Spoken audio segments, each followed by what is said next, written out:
Cancer. It's hard to find someone who hasn't been affected by it.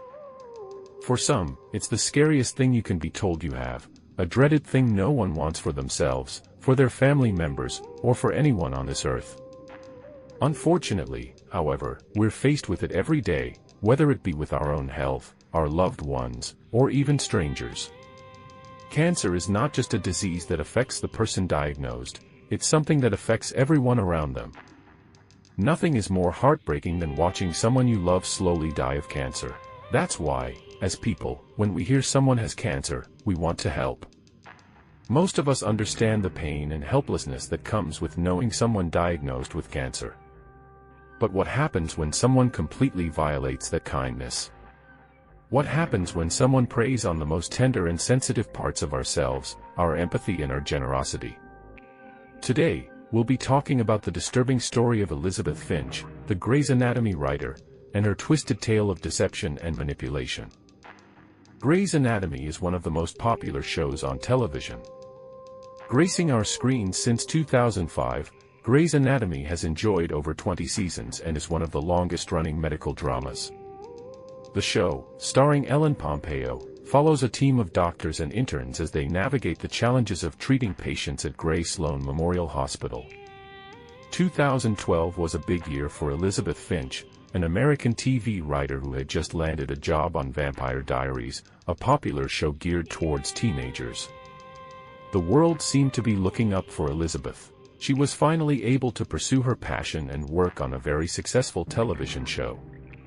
But that year, during what was supposed to be a routine knee replacement surgery, her doctors found something far worse, chondrosarcoma, a rare bone cancer, on Elizabeth's spine. The prognosis was bad, but Finch was ready to fight this disease, and she had the support of her family, friends, and co-workers behind her. During this time, she lost her hair and a significant amount of weight. Everyone rallied around her, knowing the huge toll cancer would take on her. Her support system offered to care for her while she considered resigning from her job to focus on her health, but Elizabeth was determined to fight. She continued to work as a television writer, and in 2015, a show close to her heart came knocking. Finch was offered a position in the writer's room at Grey's Anatomy following the publication of a piece she had written for Elle magazine in 2014 about her chondrosarcoma diagnosis and her experience working as a television writer while undergoing cancer treatments.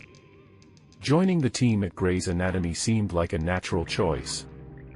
Finch could bring a deep understanding of patients' experiences with cancer and terminal diseases to a show that focused on medical doctors. Finch wrote 13 episodes and produced almost 200 episodes of Grey's Anatomy. She was even a guest actor in the season 15 episode, Silent All These Years, where she played the role of Nurse Elizabeth. But her biggest break came when Grey's Anatomy allowed her to share her story in a way like no other. Finch claimed that her diagnosis inspired a storyline for the Grey's Anatomy character Catherine Fox, played by Debbie Allen. Catherine's chondrosarcoma diagnosis and subsequent story arc were supposedly inspired by Finch's medical history. The writing team at Grey's Anatomy was so proud of Elizabeth's bravery, not only for continuing to work while battling cancer but also for sharing her story with millions. Despite all this success, life wasn't easy for Elizabeth. Her co-workers reported, quote, "She lost her hair, her skin was yellow and green, she had a visible chemoport bandage, she regularly took breaks to vomit, she only ate saltines for long periods of time." They'd go on to say, "We worked with someone who not only said she was sick with cancer but looked sick with cancer." Tragedy struck Elizabeth again in 2018 when she lost a close friend in the anti-Semitic terrorist attack at the Tree of Life Synagogue in Pittsburgh.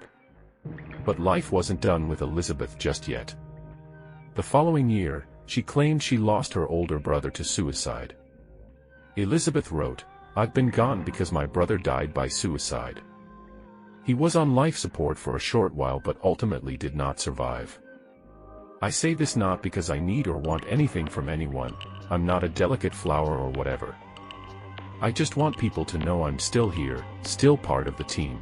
Her co-workers, friends, and even her wife, Jennifer, were absolutely devastated for her.